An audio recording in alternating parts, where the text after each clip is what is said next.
Pekný dobrý deň všetkým. Mám chuť sa vás opýtať, médiá, na čo vlastne ste tu?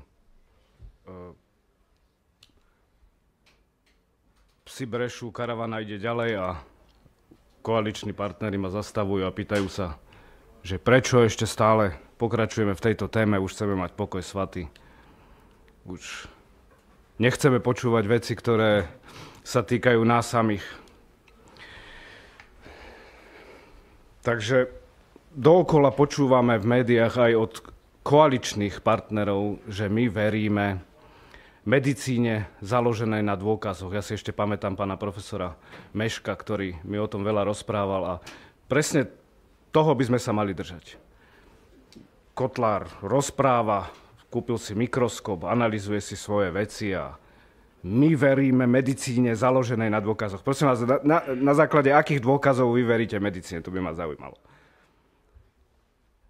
Evidence-based medicine, ako to s obľubou rozprávajú tí pseudovedci. Nie milí šarlatáni a ranhojči. Úprimne, dnes by som sa tak posledný krát vyjadril k veciam, ktoré na základe svojich analýz posúvam orgánom činným v trestnom konaní a vyzvem ešte raz koaličných partnerov. Opozícia je samozrejme nešťastná z tých vyjadrení, pretože sa ich to dotýka trošku viac ako koaličných partnerov a koalícia rovnako je veľmi opatrná a zdržanlivá pri tom, čo robím a stále upozorňuje na to, že by som sa mal radšej venovať porušeniu ľudských práv a slobôd. Neviem, možno na začiatok by pomohlo aj rozvíriť debatu ohľadom covidových amnestií, ktoré ja považujem za legitimizáciu Mikasových vyhlášok v konečnom dôsledku, pretože amnestovať nulitné vyhlášky je ťažké a potom je otázka, že prečo som hlasoval za to. No, niekedy je lepšie urobiť vôbec niečo ako nič. A na mnohé svoje rozhodnutia mám svoj vlastný názor, napríklad otázku hlasovania na podržanie a podporu koaličnej dohody. A to práve preto, aby som mohol pokračovať v tejto téme, aby sa dostala do nejakej úrovne, aby sa zrealizovala. Úprimne si myslím, že súčasní politici a možno vždy všetci politici od 89. robia stále tú istú vec. To znamená hrať, neprehrať, ale nikdy nevyhrať. Nevyriešiť, lebo toto sa rieši dramaticky. Toto je dramatická záležitosť. A pokiaľ by sme videli, že v tej hre už môžeme vyhrať a bude to niesť dramatické následky, tak to prekryjme inou témou, napríklad konfliktom na Ukrajine alebo slintačkou, krivačkou. Nie, milí šarlatáni a ranhojči. Vy ste hochštapleri a vy veríte medicíne založenej na slepej dôvere v nejakú inštitúciu, v ktorej ani neviete, kto robí. Ste slepí, nevedomí, skorumpovaní, nezodpovední a urážliví panáci, ktorí stratili zmysel pre vedu, filozofiu, odvahu, svedomie a trasiete sa na svojich stoličkách a bojíte sa o svoje pozície a platy. Alergia. Ja mám tiež. Asi z očkovania. A bojíte sa o svoje pozície a platy. Bojíte sa však najviac priznať zodpovednosť a vyhýbate sa všemožne neodvratiteľnému koncu vašej rozpadajúcej sa reputácie. Vy všetci, ktorí teraz mlčíte, ste absolútnou irreverzibilnou hanbou slovenskej vedy a medicíny. Lekári ma zastavujú. Ukončiť to. Nemá to zmysel. No má to zmysel. Má to zmysel, pretože sme prekrytí inými témami a napriek tomu sa ďalej očkuje. Ja vyzývam koalíciu, vyzývam zložky, ktoré môžu akýmkoľvek spôsobom pomôcť potencovať ukončenie očkovania mRNA vakcínami za podpory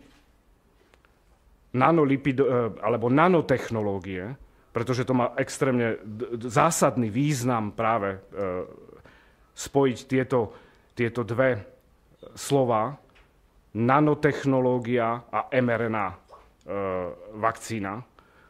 Vyzývam, aby sa okamžite zastavilo očkovanie a aby sa zvážilo, či sa vôbec bude očkovať mRNA technológiou na využitím nanotechnológie. nanolipidových obalov, ale to však to si môžeme povedať.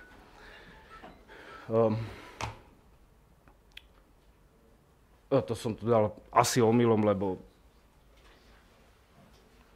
to mi ušlo. Tretiu dávku očkovania pre deti, však dobre. No, aj tak vy nemáte na výber, vy budete musieť vystrihovať niečo z tejto prezentácie, aby ste zosmiešnili celú tú podstatu. Ten výsmech z toho, že Kotlár si kúpil mikroskop, viete, ja som Martinčan, ja som bývalý lyžiar, u nás vyrastala aj vlhova. Ja mám rád sneh, vločky, tak som si kúpil mikroskop a tu mám obrázok zasneženej krajiny. Zrealizovali sme ďalšie analýzy metodou transmisnej elektronovej mikroskopie s negatívnym farbením a dynamickým rozptýlom svetla z 3 uhlov.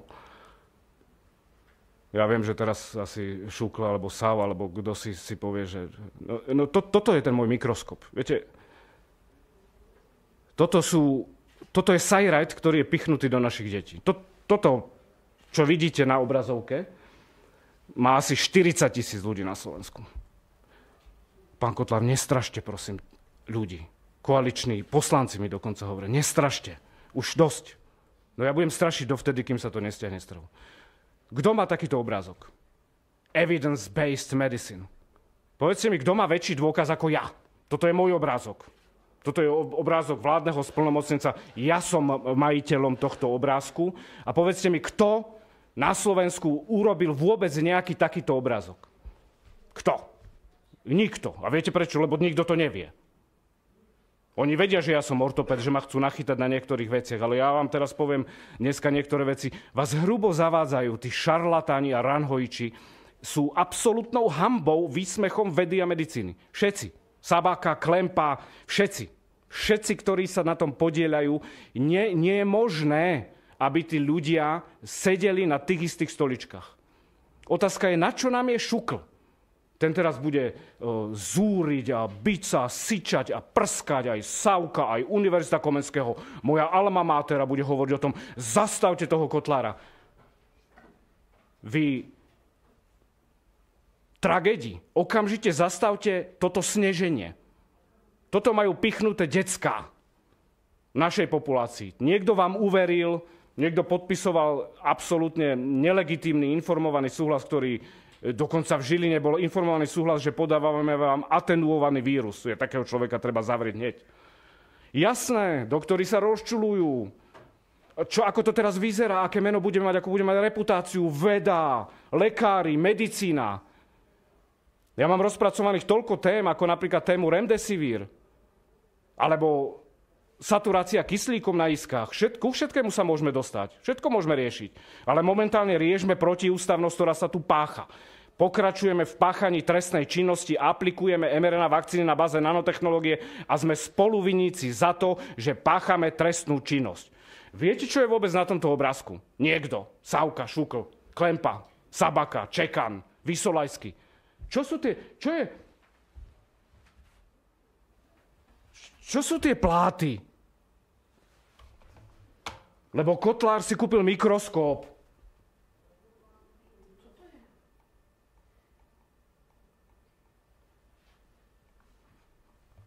Čo to je? Klempa. Čo to je? Vy neviete? Lebo ja to viem. No, neviem napríklad. Ja sa vás nepýtam, ja sa pýtam Klempu. Čo to je Klempa, Sabaka, Jarčuška? Čo to je ten plátik, ktorých je tam toľko? Niečo musí spôsobiť lokálnu infiltráciu, nejaký zápalik, nejaké zmeny v ramienku. Poďme ďalej.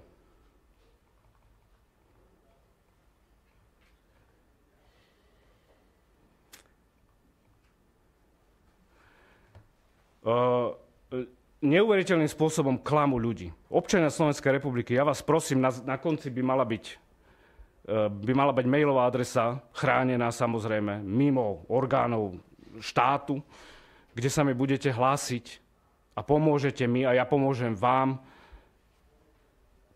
ako zvoliť ďalší postup pri odškodňovaní a pri zaznamenávaní všetkých možných nežiaducich účinkov. Mňa nezaujíma šukl. Mňa šukl v tomto momente nezaujíma. Keby som bol ja momentálne minister zdravotníctva, ja vyhodím kompletne celý šukl. Otázka je, na čo tam sú? Na čo nám je šukl? Na čo nám je šukl? Radšej nekupujme jeden tank, ale kúpme im elektronový mikroskop a nech skúmajú to, čo pchajú do ľudí. Na čo nám je? Akú má funkciu? Keď teda evidence-based medicine, čiže zavolám EME a spýtam sa, dobre, ako to je s tými Pfizer, Moderna, všetko OK? Jasné, všetko OK. A EME sa spýtate, ako to je vlastne s tým? Joj, všetko OK, ale všetko začiernime. Všetko OK. Než je jeden z nežiaducich účinkov opičiek jahne. Opičiek jahne? Ako fakt? Ale tu je kopec vecí, ktoré je už dávno vyriešených.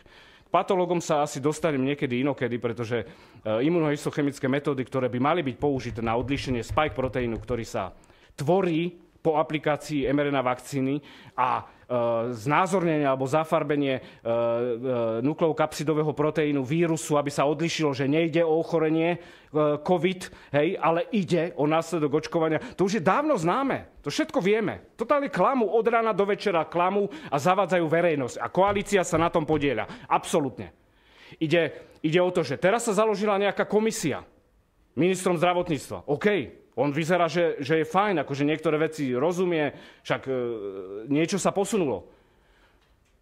Oni chcú akože súdno-znalecký posudok? No jasné, že nie. Oni dostanú odo mňa otázky a odpovede z toho súdno-znaleckého posudku. Ja sa ich spýtam, dobre, overte to, dokážte to. A z čoho? Z ktorých fľaštičiek? No však ja ich mám odložené v bezpečí, ja im dám tie isté šarže, ktoré som skúmal ja. Či oni akože si objednajú z Pfizeru alebo z Moderny svoje čistučke, ktoré boli na počítači vyrobené vtedy, keď bolo potreba schváliť podmienečné presadenie na európsky trh alebo na svetový trh. Si myslím, že sme úplne blbí. Úplne blbí. Ja túto tému naozaj, ťažko sa mi s ňou prebije ostatné témy, ktoré tu sú, ale presne to je princíp štátu. Keď je niečo, keď už je fakt prúser, a ideme do medzinárodného prúseru, tak potom to prekryjme to niečím a my to iba hrajme do konca volebného obdobia a radšej to skúsme nevyhrať, lebo z toho je zodpovednosť. My budeme musieť zodpovedne pristupovať k jednotlivým procesom vo vzťahu k firmám, ako je Pfizer a Moderna. Toto je. Tu sú priemery molekúl, priemery ciev. Toto je kapilára, ktorá môže mať 5 mikrometrov. 5 mikrometrov, to je 5000 nanometrov. 5000 nanometrov. Na základe našej analýzy sme zistili, overili, potvrdili dôkaz evidence-based medicine, že nanolipidové častice, tukové kvapôčky, v ktorých je, tu vám ukážem obrázok, ktorý som vám ja nakreslil, ak dovolíte.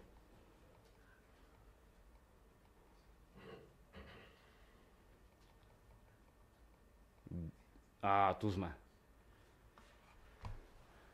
To v tej fľaštičke to nepláva voľne, hej?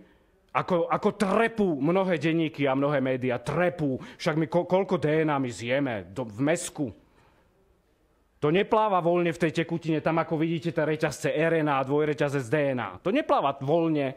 Jasné, keby to plávalo voľne, tak telo hneď zistí, že to je cudzie. Ale že je to veľmi prepracované. Doktor Lang s Billom Gatesom, ktorý teraz robí šarlatánske postupy na WHO a na to budem veľmi, veľmi tvrdo